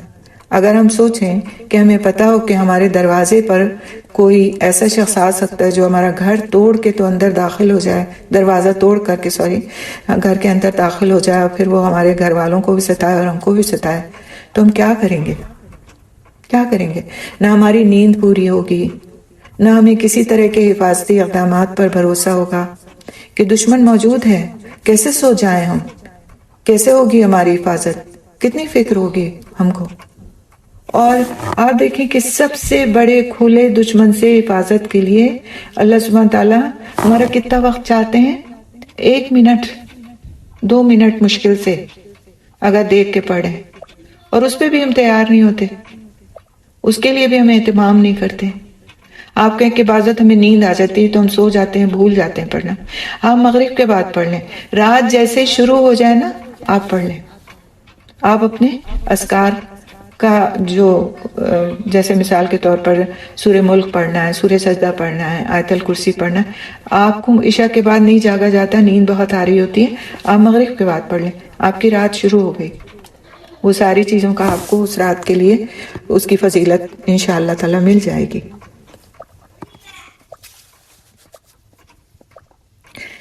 اسی طرح سے غصے کے وقت وضو کرنا، کیونکہ شیطان آگ سے بنا ہے، اور وضو میں شیطان کو دور پھینکنے، اس کی چال کی آگ کو بجھانے اور بندے سے غضب کی شکل دور کرنے کی تاثیر موجود ہے۔ ابی وائل الوقاص فرماتے ہیں کہ ہم عروہ بن احمد سعدی کے پاس گئے، ایک آدمی نے ان سے بات کی تو ان کو غصہ آ گیا، تو وہ کھڑے ہوئے اور انہوں نے وضو کیا اور فرمایا، میرے باپ نے میرے دادا عطیہ سے روایت کیا ہے کہ رسول اکرم صلی اللہ علیہ وسلم نے فرمایا، بے شک غصہ شیطان کی طرف سے ہے، اور شیطان آگ سے بنا ہوا ہے، اور آگ پانی سے بجھائی جاتی ہے، تو جب تم میں سے کوئی غضبناک ہو تو اسے چاہیے کہ وہ وضو کر لے۔ ابو داؤد کی روایت ہے یہ، اور یہ ہمارا پوائنٹ نمبر 10 تھا۔ میں بیچ میں پوائنٹس کے شاید نمبر لینا بھول گئی، تو آپ لوگ ٹیلی کر لیجیے گا۔ پوائنٹ نمبر 11، توبہ اور استغفار۔ اللہ سبحانہ تعالیٰ کا فضل ہے کہ اس نے اپنے بندوں پر توبہ کے دروازے کھلے رکھے ہیں، اور ان کو اپنی رحمت سے مایوس نہیں فرمایا، اور ان کو ان کے گناہوں کی وجہ سے شیطان کا شکار نہیں بننے دیا۔ پس وہ توبہ کرنے والوں کی توبہ قبول فرماتا ہے، اور گناہگاروں کے آنسو قبول فرماتا ہے۔ اللہ سبحانہ تعالیٰ فرماتے ہیں، سورہ شورى کی آیت نمبر 25 ہے، وہ اللہ ہے جو بندوں کی توبہ قبول کرتا ہے۔ کون ہے وہ جو بندوں کی توبہ قبول کرتا ہے؟ وہ اللہ ہے جو بندوں کی توبہ قبول کرتا ہے اور ان کی برائیوں سے درگزر کرتا ہے، یعنی انہیں برائیوں کو معاف فرما دیتا ہے، اور وہ جانتا ہے جو تم کرتے ہو۔ ایسا نہیں کہ وہ تمہاری ان باتوں کو جانتا نہیں ہے، کہ تمہاری برائیوں کو نہیں جانتا، کہ تمہارے گناہوں کو نہیں جانتا، سب کچھ جانتا ہے وہ، لیکن اس کے باوجود وہ تم سے توبہ کو قبول کرتا ہے، درگزر کرتا ہے۔ تو شیطان بندے کو گمراہ کرنا اور اسے شہوات اور خواہشات کے ذریعے سے فتنے میں ڈالنا چاہتا ہے، جیسا کہ اللہ تعالیٰ کا فرمان ہے۔ اللہ سبحانہ تعالیٰ جانتے ہیں کہ وہ ایسا کرنا چاہتا ہے۔ سورہ نساء کی آیت نمبر 27 میں اللہ سبحانہ تعالیٰ فرماتے ہیں، اللہ تعالیٰ چاہتا ہے کہ تم پر مہربان ہو جائے، اور وہ لوگ جو شہوات کی پیروی کرتے ہیں، یعنی اپنی خواہشات کی پیروی کرتے ہیں، وہ کیا چاہتے ہیں کہ تم جھک جاؤ، جھک جانا بڑا، یعنی کیا؟ اپنی خواہشات کے بندے بن جاؤ، اپنی خواہشات کی پیروی کرنے والے بن جاؤ۔ تو ایک طرف انسان شیطان کے چالوں اور وسوسوں کا نشانہ ہے تاکہ وہ گناہوں اور مخالف کاموں میں پڑ جائے، تو دوسری طرف اللہ سبحانہ تعالیٰ نے اس کے لیے توبہ اور رجوع کا دروازہ کھول دیا ہے تاکہ وہ اپنے گناہوں سے پاک ہو جائے، اور یہ اس کی توبہ شیطان کو ذلیل اور خاک آلود کرنے کا سبب بن جائے۔ چنانچہ اللہ سبحانہ تعالیٰ قرآن حکیم میں سورۃ اعراف کی آیت نمبر 201 میں فرماتے ہیں، بے شک وہ لوگ جنہوں نے تقوی اختیار کیا، جب انہیں چھو جاتا ہے کوئی خیال شیطان کی طرف سے تو یاد کر لیتے ہیں، تو وہ متنبہ ہو جاتے ہیں، یعنی ان کو اپنے آپ کو تنبیہ کرنے کا ایک موقع مل جاتا ہے، تو وہ دیکھنے لگتے ہیں کیا دیکھنے لگتے ہیں کہ اب کوئی راستہ ہے کہ میں نجات پا جاؤں، اور پھر وہ توبہ کی طرف، رجوع کی طرف متوجہ ہو جاتے ہیں. یعنی وہ سمجھ جاتے ہیں کہ شیطان نے مجھے بہکایا ہے. ابو سعید خدری رضی اللہ تعالیٰ عنہ کی حدیث گزر چکی ہے کہ آپ صلی اللہ علیہ وسلم نے فرمایا کہ شیطان نے کہا تھا کہ اے رب، تیری عزت کی قسم میں تیرے بندوں کو گمراہ کرتا رہوں گا جب تک ان کی روحیں ان کے جسموں میں ہیں. تو اللہ سبحانہ تعالیٰ نے فرمایا تھا کہ میری عزت و جلال کی قسم، میں بھی ان کو بخشتا رہوں گا جب تک وہ مجھ سے بخشش مانگتے رہیں گے. یعنی اس نے ایک قسم کھائی، اور اللہ سبحانہ تعالیٰ نے اپنی عزت و جلال کی قسم کھائی کہ میں ان کو بخشتا رہوں گا جب تک وہ مجھ سے بخشش مانگتے رہیں گے. احمد اور حاکم کی روایت ہے. سبحان اللہ، ہمارا رب کتنا رحیم و کریم ہے. لوگوں کے دلوں میں خیال آتا ہے نا کہ کیوں لگا ہوا ہے شیطان ہمارے پیچھے، کیوں لگا دیا گیا ہے، کیوں ایسا کر دیا گیا ہے. نہیں بنایا جاتا شیطان کو، نعوذ باللہ. اللہ تعالیٰ کی ہم کیا بات پہ اعتراض کا کوئی حق رکھتے ہیں؟ تو یہ دنیا تو ہمارے ٹیسٹ کی جگہ ہے. آپ اسکول میں پڑھتے ہیں، کلاسز اٹینڈ کرتے ہیں، فیس دیتے ہیں. آپ کیا کہہ سکتے ہیں کہ ہم سے ٹیسٹ نہ لیا جائے، ہمیں ایسے ہی کلاس دے دی جائے، ہمارا امتحان کوئی نہ ہو لیکن ہمیں درجہ دے دیا جائے؟ ہے ہمت یہ کہنے کی؟ اسکول سے آپ کو باہر کر دیا جائے گا کہ اگر آپ کو اسکول کے رولز فالو نہیں کرنے تو آپ جائیں. تو اگر ہمارے رب نے اس دنیا میں ہماری ساری نعمتیں ہم کو دے کر کے بھیجا اور بتا دیا کہ تمہارا ٹیسٹ ہوگا تمہارا ٹیسٹ، اور یہ بھی بتا دیا کہ یہ تمہارا دشمن ہے. پیپر میں تو جو آنے والا ہوتا ہم کو پتہ ہی نہیں ہوتا کیا آئے گا، لیکن اللہ سبحانہ تعالیٰ نے ہمیں سب کچھ بتا کے بھیجا، اور ساتھ ہمیں ایک کتاب بھی دے دی، مینول بھی دے دیا کہ اس سے رہنمائی لوگے، دشمن کو اپنے پچھاڑ سکو گے، اپنی حفاظت کر سکو گے، گناہوں سے بچ سکو گے. اور پھر بھی بڑھ جاتے ہو تو میری عزت و جلال کی قسم، جب تک بخشش مانگو گے میں بخشتا رہوں گا تم کو. اتنی ایشورنس دنیا میں کوئی دے سکتا ہے کسی کو؟ کبھی بھی نہیں دے سکتا. تو اگر دل میں کبھی یہ خیال آئے کہ یہ کیوں بنایا گیا، اس کی کریشن کی کیوں گئی، یا ہمارے ساتھ اس کو اس طرح کیوں چپکا دیا گیا، تو ذرا ہم غور کر لیں کہ اس کے ساتھ ساتھ اللہ سبحانہ تعالیٰ نے ہم کو سارے ہتھیاروں سے نواز دیا، لیس کر دیا کہ تمہارا ٹیسٹ ہے لیکن تمہارے پاس یہ سب کچھ چیزیں موجود ہیں، ان سے فائدہ اٹھاؤ، اپنی حفاظت کا بندوبست خود کرو، اور پھر میں تمہارے ساتھ ہوں. اگر یہ بہکا بھی لے گا، تم گناہوں میں پڑ بھی جاؤ گے تو میں بخشوں گا تم کو، بخشش مانگو گے تو. اس سے زیادہ کیا چاہیے انسان کو؟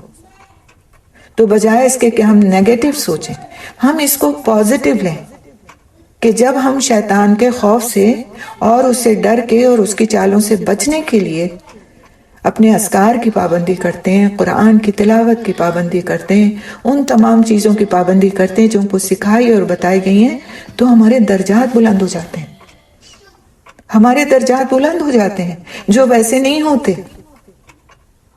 تو سبحان اللہ، اپنی سوچوں کو منفی بنانے کے بجائے ہمیں مثبت بنانے کی کوشش کرنا چاہیے. انشاءاللہ اگلے پوائنٹ پر ہم چلتے ہیں. پوائنٹ نمبر 12، گھروں کا پاک کرنا اور ان کی حفاظت کرنا. یعنی جب اگر ہم یہ چاہتے ہیں کہ شیطان نہ داخل ہو ہمارے گھروں میں تو ہمیں اس کے لیے کیا کرنا چاہیے.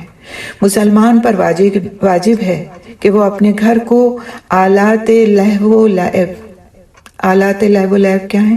گانے بجانے کے آلات، جو کہ آج ہمارے ہر گھر میں مختلف شکلوں میں موجود ہیں، ٹی وی سے لے کر ہمارے سیل فونز تک. تو اس کے لیے کیا کہتے ہیں کہ وہ اپنے گھر کو آلات لہو و لعب، حرام تمثیلوں یعنی فوٹوگراف سے، بتوں سے، صلیبوں سے، کتوں سے، جن کے گھروں میں نہ رکھنے کا حکم موجود ہے، پاک کرے. یعنی گھروں میں تصویریں نہ ہوں، مجسمے نہ ہوں. جو ہم اپنے گھر کے گھر والوں کی فوٹوگرافز لگاتے ہیں ان کو نہ لگائیں. اسی طرح سے کوئی ایسا ہم شو پیس لے کر کے نہ آئیں جس میں کسی غیر مذہب کی عکاسی ہوتی ہو، جیسے صلیب کی تصویر ہے یا کسی بت کی تصویر ہے یا کوئی ایسی چیز کہ جس سے کوئی دوسرے مذہب کا اشتباہ ہوتا ہو. اس قسم کی کوئی تصویر، چاہے وہ مجسمے کی شکل میں ہو یا پھر تصویر کی شکل میں ہو، نہ ان کو گھر میں رکھنا ہے. اسی طرح کتوں کو نہیں رکھنا، اور اس کا حکم موجود ہے، احادیث سے بھی یہ چیزیں ثابت ہیں. تو اس طرح سے گھروں کو پاک کرنے کا حکم دیا گیا.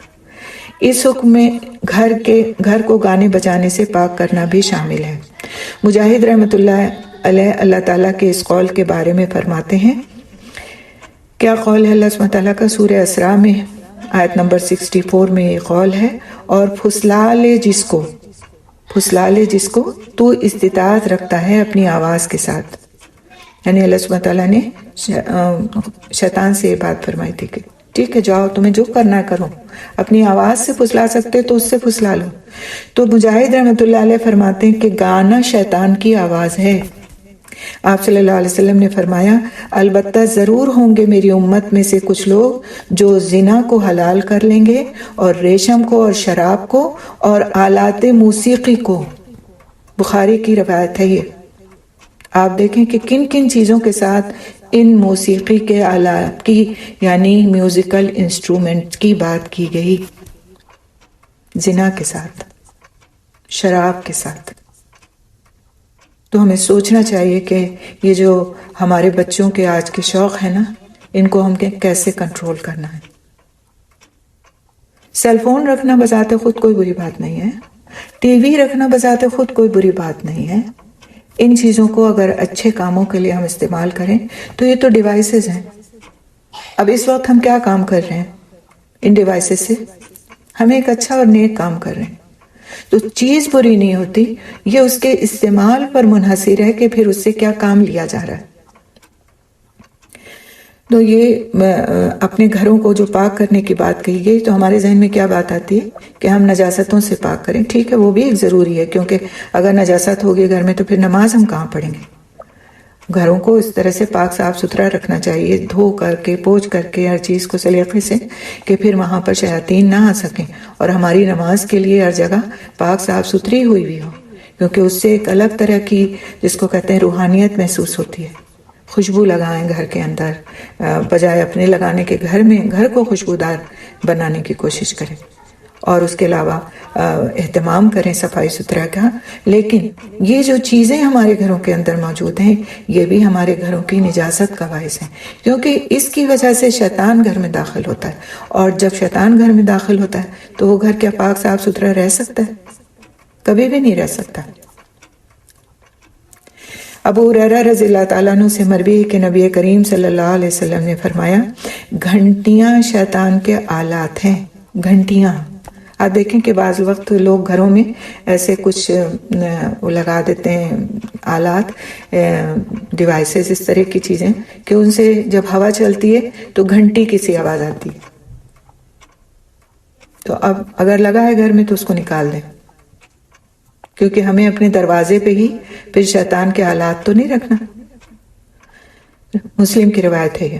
اور فرمایا آپ صلی اللہ علیہ وسلم نے، فرشتے ساتھ نہیں ہوتے اس گروہ کے جس میں کتا ہوتا ہے یا گھنٹی. اس گروہ کے ساتھ فرشتے نہیں ہوتے، اور جب فرشتے نہیں ہوتے، ان کے ذریعے سے حفاظت نہیں ہو رہی ہوتی، تو پھر شیطان ہوتا ہے. گھروں کا پاک کرنا اور ان کی حفاظت، جس کی طرف آپ صلی اللہ علیہ وسلم نے رہنمائی فرمائی. جابر رضی اللہ تعالیٰ عنہ کی حدیث میں ہے کہ آپ صلی اللہ علیہ وسلم نے فرمایا، دروازہ بند کرو اور اس پر بسم اللہ پڑھا کرو، پس شیطان بے شک نہیں کھولتا بند دروازہ. یعنی کہ دروازہ اگر بسم اللہ پڑھ کر گھر کا بند کیا گیا ہے تو پھر شیطان داخل نہیں ہوتا رات میں. اور باندھ لو اپنی مشکوں کے تسمے. لیدر بیگز ہوتے تھے پہلے زمانے میں، اس میں پانی رکھا جاتا تھا، تو اس کے لیے کہا گیا کہ اس کے منہ کو باندھ دو. یہ نہ کرو کہ اس کو کھلا چھوڑ دو. اور کیا کرو، اور اس پر اللہ کا نام لو. یعنی جب اس کو باندھو تو بھی بسم اللہ کہو. یعنی ہم اگر اپنے پانی کو کسی برتن میں رکھتے ہیں اور اس کو ہم ڈھانکتے ہیں تو اس وقت بسم اللہ کہہ لینا چاہیے. اور اپنے برتن ڈھانک لو اور اس پر اللہ کا نام لو، اور اگرچہ اس پر کوئی چیز آڑی رکھ دو، اور اپنے چراغ بجھا دو. مسلم کی روایت ہے. یعنی کہ رات کے وقت کوئی برتن کھلے نہیں چھوڑنا چاہیے، خالی برتن بھی. کھانا ہوتا ہے تو ہم ڈھک دیتے ہیں، فریج میں رکھ دیتے ہیں، لیکن بسا اوقات ہمارے جو ریکس ہوتے ہیں پاٹس کے، تو اس پہ ہمارے برتن سیدھے کھلے پڑے ہوتے ہیں، تو وہ نہیں کرنا چاہیے. برتنوں کو یا تو اندھا کے رکھ دیا جائے یا ان پر ڈھکن لگا دیا جائے. حتیٰ کہ کوئی چیز بھی کسی کھلے برتن کے اوپر آڑی ایک لکڑی بھی رکھ دی جائے تو گویا اس نے وہ برتن کے ڈھکنے کا کام کرتی، کیونکہ یہ آتا ہے اس طرح سے. اور مختلف احادیث کا مفہوم ہے کہ سال کے کچھ دنوں میں کوئی وبا نازل ہوتی ہے اور پھر جو کھلے برتن ہوتے ہیں ان میں وہ سما جاتی ہے، اور پھر اس برتنوں میں جب کھایا پیا جاتا ہے تو انسان اس مرض میں مبتلا ہو جاتا ہے. لہٰذا اس کی احتیاط ہم کو یہی بتائی گئی کہ برتنوں کو کھلا نہ چھوڑا جائے، خالی برتنوں کو بھی کھلا نہ چھوڑا جائے. اور اپنے چراغ بجھا دو، یعنی رات میں سوتے وقت لائٹس کو آف کر دو. پہلے چراغ ہوا کرتے تھے، اب ہمارے پاس لائٹس ہیں تو پوری لائٹس دھیما، کوئی ہلکا پھلکا سا کوئی آپ نے نائٹ بلب جلا رکھا ہے جس کی روشنی اتنی نہیں ہے کہ وہ ڈسٹرب کرے، اٹس اوکے. لیکن یہ کہ پوری فل لائٹ جیسے کہ ہم پڑھنے کے وقت اور دوسرے کاموں کے لیے جلا کے رکھتے ہیں، وہ جلا کے نہیں سونا چاہیے. اور ماڈرن سائنٹیفک ریسرچ ہے یہ کہ انسان کے باڈی سے ایک ایسا جس کو کہتے ہیں مادہ خارج ہوتا ہے جو اس کے سونے کے لیے معاون ثابت ہوتا ہے، ساؤنڈ سلیپ کے لیے. اور اگر لائٹ آن ہو، تیز لائٹ آن ہو تو وہ مادہ نہیں خارج ہوتا، کیونکہ اس کو وہ سگنل نہیں ملتا اندھیرے والا، نائٹ والا سگنل اس کو نہیں ملتا، دماغ نہیں دیتا، لہٰذا وہ مادہ خارج نہیں ہوتا، اور اس کی وجہ سے انسان پھر بے چین نیند سوتا ہے. اسی لیے آپ دیکھیں نا، اکثر لوگ کہتے ہیں کہ بھئی لائٹ آف کرو، ہمیں نیند نہیں آ رہی. تو بہتر صورت یہ ہے کہ سوتے وقت لائٹ کو آف کر دیا جائے. آپ دیکھیں ہمارا دین کتنی حکمت والا دین ہے، ہمیں ہر چیز کے لیے رہنمائی دی گئی. لیکن مسئلہ کیا ہے کہ ہم اس رہنمائی کو حاصل تو کریں. نہ ہم قرآن پڑھنے پہ متوجہ ہوتے ہیں، نہ حدیث پڑھنے پہ متوجہ ہوتے ہیں، تو یہ حکمتیں ہمیں آئیں کہاں سے؟ اور گھروں کی حفاظت میں یہ بھی بات آتی ہے کہ ان میں نوافل کا اہتمام کیا جائے اور کثرت سے قرآن کی تلاوت کی جائے، کیونکہ شیطان اس گھر سے بھاگ جاتا ہے جس میں قرآن پڑھا جاتا ہے. جیسا کہ فرمایا نبی صلی اللہ علیہ وسلم نے، بے شک ہر چیز کی ایک کوہان ہوتی ہے اور قرآن کی کوہان سورۃ البقرہ ہے. کوہان کا مطلب کیا ہے؟ اونچائی ہوتی ہے، جیسے اونٹ کی کوہان ہوتی ہے نا وہ. اور بے شک شیطان جب سنتا ہے سورہ بقرہ پڑھی جا رہی ہے بھاگ جاتا ہے گھر سے، چلا جاتا ہے گھر سے. یہ نہیں کہا گیا بھاگ جاتا ہے، یعنی بالکل پھر وہ وہاں ٹک سکتا ہی نہیں. اگلا پوائنٹ ہے پوائنٹ نمبر 13، اہل و عیال کی حفاظت کرنا. غالباً پوائنٹ نمبر 12 ہے. جی پوائنٹ نمبر 12 ہے، تھوڑا سا میں مکس کر گئی ہوں، آپ دیکھ لیجئے گا آپ کے پوائنٹس میں. یہ پوائنٹ نمبر 12 بنے گا. اگر کچھ فرق ہوتا ہے تو ہم بعد میں انشاءاللہ کل کوسچن آنسر کے دن پہ اس کو دیکھ سکتے ہیں. تو پریشان نہ ہوئیے گا اس سے، آپ نے سارے پوائنٹس نوٹ کیے ہیں، یہ کافی ہے. پوائنٹس کے نمبرز آپ خود ڈال سکتے ہیں. اہل و عیال کی حفاظت کرنا. حضرت عبداللہ بن عمر بن عاص رضی اللہ تعالیٰ عنہ سے روایت ہے کہ بے شک نبی صلی اللہ علیہ وسلم نے فرمایا، جب تم میں سے کوئی شادی کرے، اپنی بیوی سے یا خادم خریدے تو چاہیے کہ کہے، اے اللہ، بے شک میں تجھ سے سوال کرتا ہوں اس کی بھلائی اور اس چیز کی بھلائی کا جس کو تو نے پیدا کیا، اور میں تیری پناہ مانگتا ہوں اس کے شر سے اور اس شر سے جس پر تو نے اس کو پیدا کیا. یہ بھی ابو داؤد کی روایت ہے.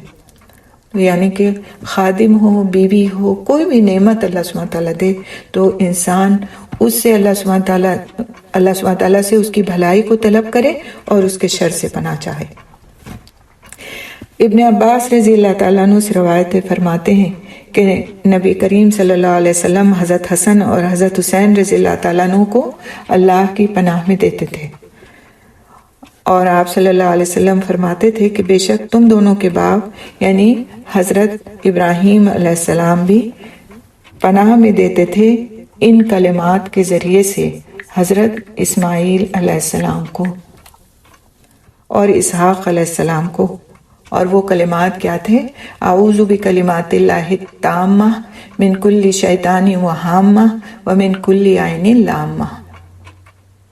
تو یہ دعا جو ہے اس کو پڑھنے سے نظر بد سے اور ہر طرح کی جو اس طرح کے شیطان کے شرور ہیں ان سے حفاظت ہوتی ہے، اور صحیح بخاری کی یہ روایت ہے۔ تو اس کا بھی اہتمام کرنا چاہیے، خود دم کر دیں جب تک بچے چھوٹے ہیں ان کے اوپر، اور جب وہ بڑے ہو جائیں تو ان کو خود بھی سکھائیں کہ وہ اپنے لیے پڑھا کریں۔ اسی طرح سے اولاد کو شیطان کے شر سے بچانے کے لیے اس کی پیدائش کے دن اس کے کان میں اذان دینا چاہیے۔ ابو رافع کی حدیث میں آیا ہے کہ میں نے رسول اکرم صلی اللہ علیہ وسلم کو، انہوں نے حضرت حسن ابن علی میں نے دیکھا رسول اکرم صلی اللہ علیہ وسلم کو کہ انہوں نے حضرت حسن رضی اللہ تعالیٰ عنہ کے کانوں میں اذان دی۔ جب فاطمہ رضی اللہ تعالیٰ عنہ نے ان کو جنم دیا، یعنی جب ان کی پیدائش ہوئی، تو حضرت حسن رضی اللہ تعالیٰ عنہ کے کان میں آپ صلی اللہ علیہ وسلم نے اذان دی۔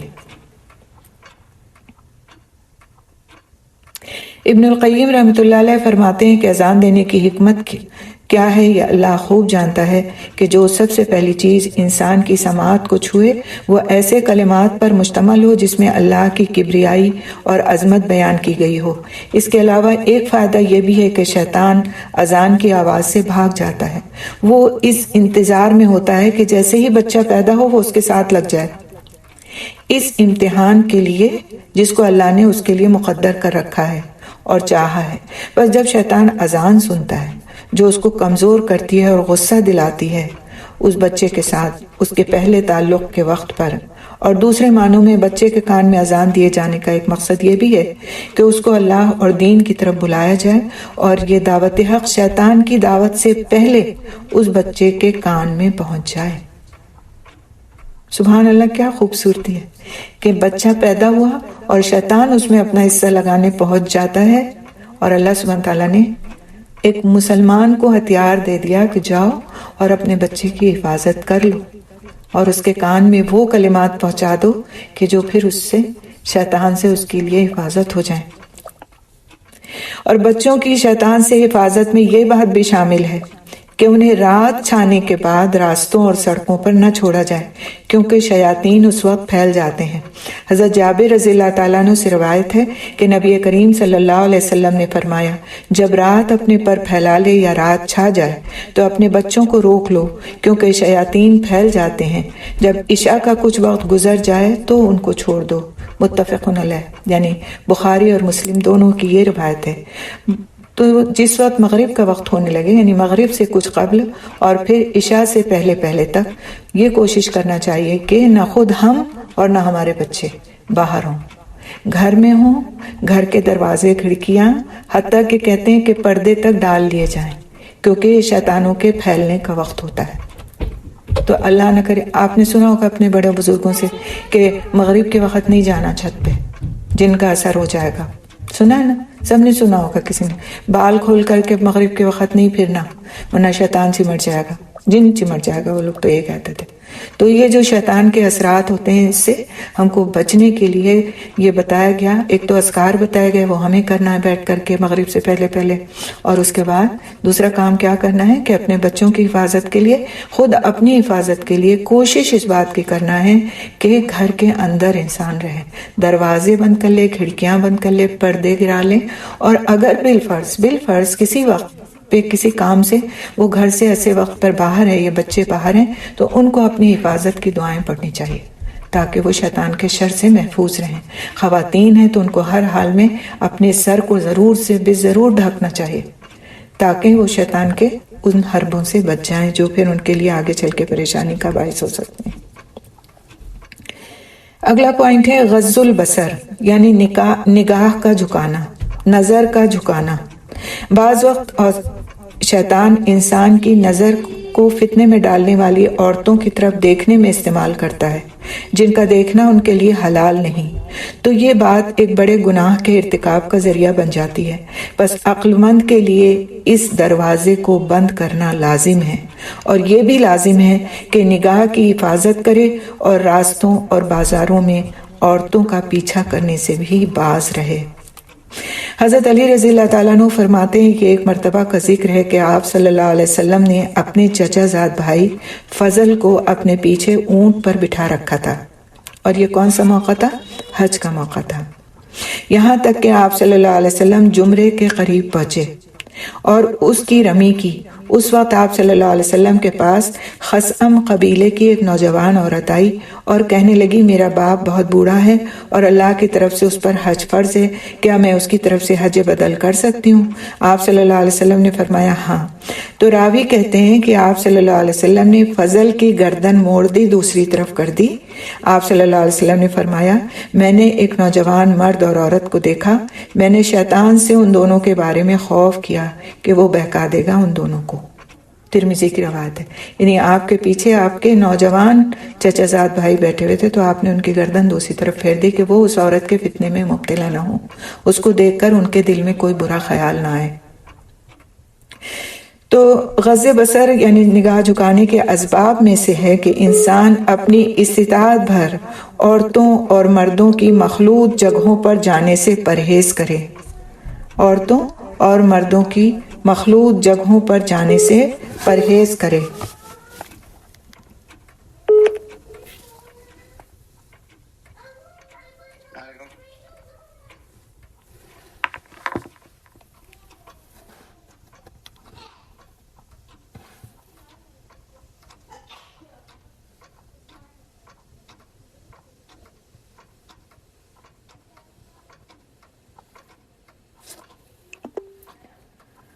جی آواز آ رہی ہے آپ لوگ کو؟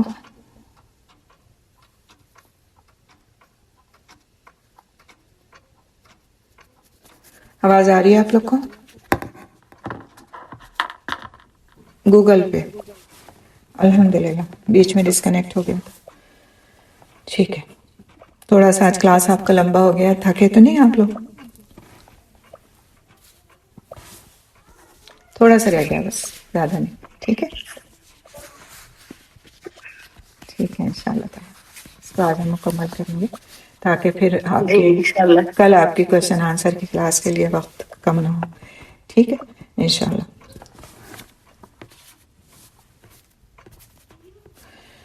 تو ہم یہ پڑھ رہے تھے کہ نظر کا جھکانا اس کی کتنی اہمیت ہے۔ تو غض بصر یعنی نظر کو جھکانے کے اسباب میں سے ہے کہ انسان اپنی استطاعت بھر عورتوں اور مردوں کی مخلوط جگہوں پر جانے سے پرہیز کرے، مثلاً بازار۔ اور سلمان فارسی رضی اللہ تعالیٰ عنہ اس کے بارے میں فرماتے ہیں اگر تم میں استطاعت ہو تو بازار میں سب سے پہلے داخل ہونے والے اور سب سے آخر میں نکلنے والے نہ بنو، کیونکہ یہ شیطان کے مارکے کی جگہ ہے اور یہیں پر وہ اپنا جھنڈا گاڑتا ہے۔ اور یہ مسلم کی روایت ہے۔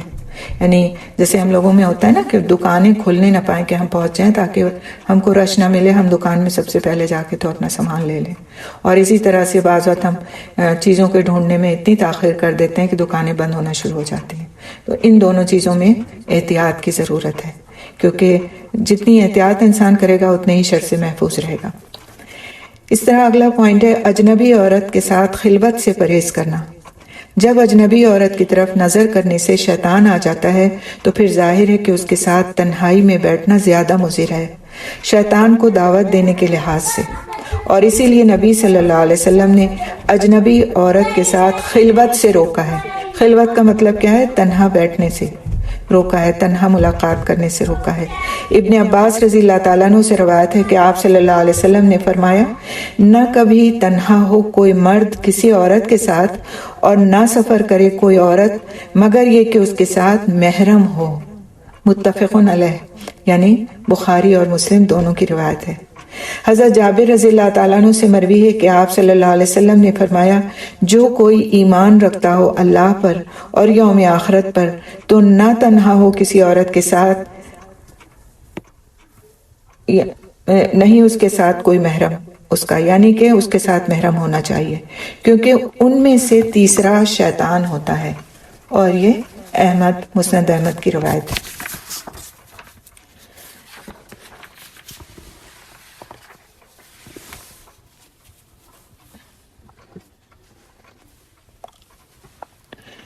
حضرت عبید الرحمن بن زیاد سے روایت ہے، کہتے ہیں کہ اس اثنا میں کہ موسیٰ علیہ السلام بیٹھے ہوئے تھے ابلیس آیا تو انہوں نے اس سے دریافت کیا کہ وہ کیا عمل ہے جس کی وجہ سے تم انسان پر غالب آ جاتے ہو؟ تو اس نے یعنی ابلیس نے کہا جب اس کو اس کا نفس عجب میں ڈال دے، ابھی میں عجب کو ایکسپلین کروں گی انشاءاللہ. عجب میں ڈال دے اور اس کے کام بڑھ جائیں اور اپنے گناہوں کو بھول جائے. 3 چیزوں سے میں تم کو خبردار کرتا ہوں. نہ تم اکیلے ہو کسی عورت کے ساتھ جو تمہارے لیے حلال نہ ہو. بس بے شک کبھی تنہا نہیں ہوتا کوئی مرد کسی ایسی عورت کے ساتھ جو اس کے لیے حلال نہ ہو مگر یہ کہ میں اس کا ساتھی بن جاتا ہوں. خود بتا رہا ہے. اب اور اس سے زیادہ کیا صاف بات ہو سکتی ہے؟ میں اس کا ساتھی بن جاتا ہوں اپنے ساتھیوں کے علاوہ، یہاں تک کہ میں اس مرد کو فتنے میں ڈال دیتا ہوں اس عورت کے ذریعے. اور یہ وائس ورثہ بھی ہو سکتا ہے کہ عورت فتنے میں پڑ جائے کسی مرد کے ذریعے. لہٰذا اس طرح کی تنہائی سے احتیاط بہت اہتمام کے ساتھ ضروری ہے، چاہے لوگ ہم کو کتنا بھی کنزرویٹو کیوں نہ کہیں، لیکن ان معاملات میں احتیاط برتیں. تو عجب کی بات جہاں تک ہے تو عجب کہتے ہیں خود پسندی کو. خود پسندی یعنی سیلف پریز جس کو آپ کہہ لیں، کہ اپنے آپ کو انسان بہت کچھ سمجھے. جیسے آج کا دور ہے اس میں لوگ کہتے ہیں کچھ نہیں ہوتا ایسے. ہم انسان کو اپنی جگہ مضبوط ہونا چاہیے، کوئی نہیں بہکا سکتا اس کو. اپنی جگہ مضبوط ہونا ایک اچھی بات ہے، لیکن ہم سے کیا قرآن اور حدیث نے جو بات کہی ہے وہ غلط بات ہے؟ پھر ہم کمپیئر کر لیں اپنی بات کو کہ کس کو ہم جھوٹا ٹھہرا رہے ہیں.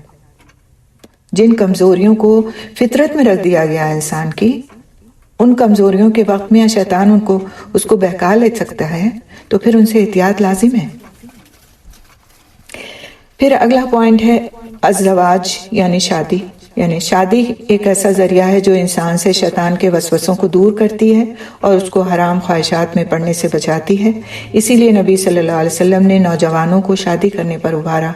بس آپ صلی اللہ علیہ وسلم نے فرمایا، اے نوجوانوں کی جماعت، جو تم میں سے شادی کی استطاعت رکھتا ہو چاہیے کہ شادی کرے، کیونکہ وہ نگاہوں کو جھکانے والی اور شرمگاہ کی حفاظت کرنے والی ہے.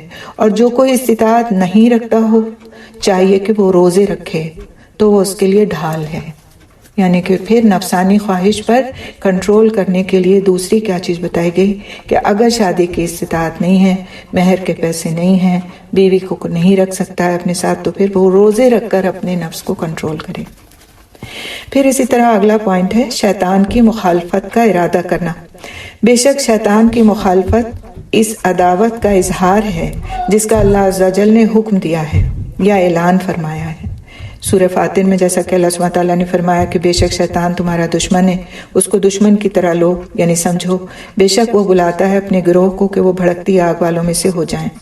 اور اسی لیے آپ صلی اللہ علیہ وسلم نے بعض امور اور آداب کی طرف رہنمائی فرمائی جس میں شیطان کی مخالفت ہے، اور اس میں سے وہ کام جن میں شیطان کی مخالفت ہے کچھ کا ہم تذکرہ دیکھیں گے. پہلی بات کیا کہ دائیں ہاتھ سے کھانا کھانا.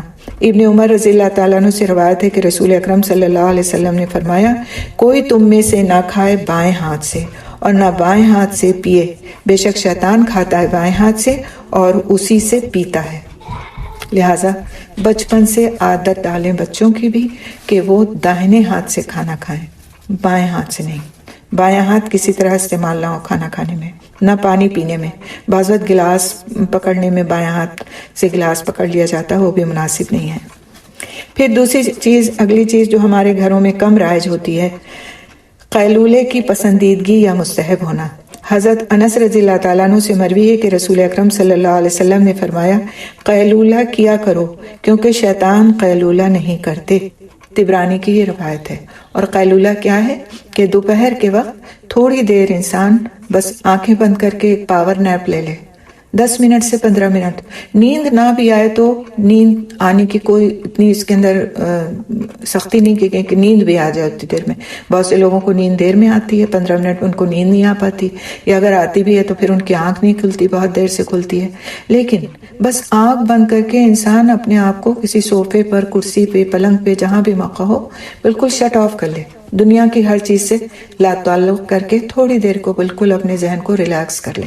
یہ ایک سنت طریقہ ہے، اور اس کے لیے کہا گیا کہ شیطان ایسا نہیں کرتا. تو پھر انسان اگر کرتا ہے تو وہ سنت پر عمل کرتا ہے اور شیطان کو ایک طرح سے اس کے طریقے کو اختیار کرنے میں مخالفت کا ثبوت دیتا ہے. پھر اسی طرح فضول خرچی چھوڑنا.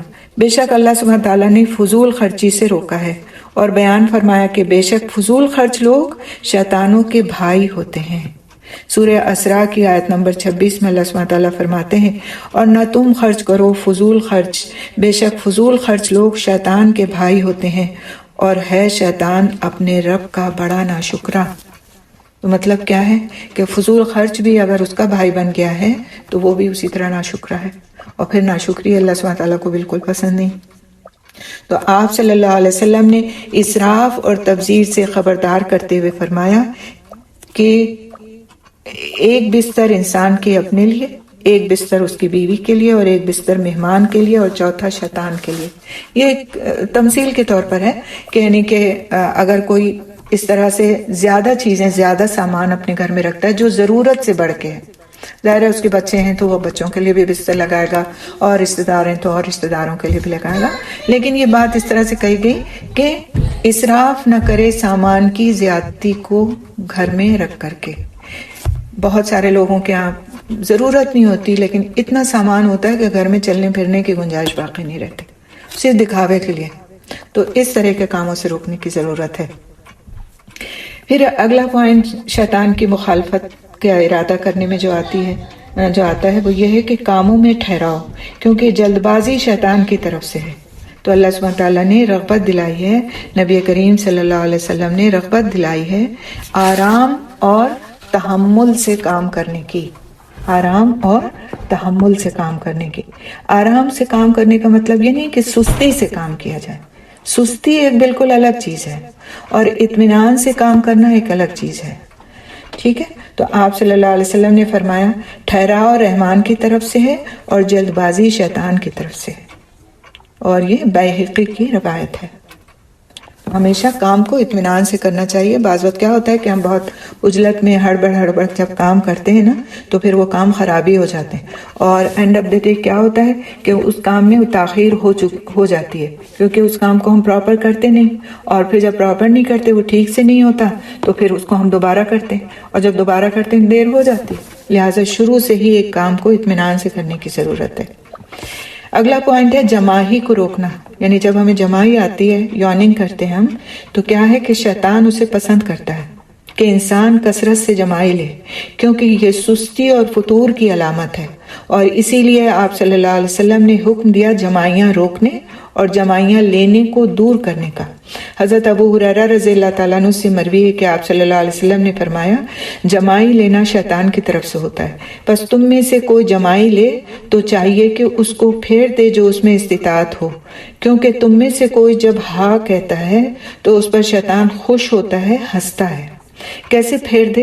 یعنی کہ منہ پہ ہاتھ رکھ لے، ہاتھ کو الٹا کر کے منہ پہ رکھ لے جس وقت جمائی آئے، منہ بڑا سا کھول کر کے بس جتنی دیر جمائی آ رہی ہے اس کو لیتا نہ رہے، بلکہ ہاتھ رکھنے سے کیا ہوتا ہے کہ جمائی کا جو ایک ڈیوریشن ہوتا ہے وہ کم ہو جاتا ہے۔ اس کے علاوہ کیا ہوتا ہے، اس کے علاوہ کیا نہیں کرنا کہ جیسے بہت سے لوگ جمائی لیتے ہوئے ہا کے کی ایک ساؤنڈ بھی نکالتے ہیں ساتھ میں، تو یہ ہا کہنا جو ہے وہ شیطان کو خوش کر دیتا ہے، اور شیطان پھر اس وقت انسان کے اندر داخل ہو جاتا ہے۔ تو اہتمام کے ساتھ جمائی آئے تو کبھی بھی منہ کو کھلا نہ چھوڑیں، ہاتھ سے منہ کو بند کریں۔ عادت ہوتا ہے ہمیں کنٹرول نہیں ہوتا، بہت نیند آ رہی ہوتی ہے کسی وقت میں تو جمائیاں آتی ہیں، لیکن اس وقت پھر کوشش کریں کہ جمائیوں کو روکنے کا جو بھی طریقہ اختیار کر سکتے ہیں کریں۔ پھر بچنا بعض الفاظ اور عبارات اور ناموں سے جو شیطان پسند کرتا ہے، اور ان میں سے ہے ایک لفظ کاش کہنا، یعنی کچھ ایسے الفاظ ہیں جن کو شیطان بہت پسند کرتا ہے۔ حضرت ابو ہریرہ رضی اللہ تعالیٰ عنہ سے روایت ہے کہ آپ صلی اللہ علیہ وسلم نے فرمایا قوی مومن کمزور مومن سے بہتر ہے، اور ہر مومن میں خیر ہے۔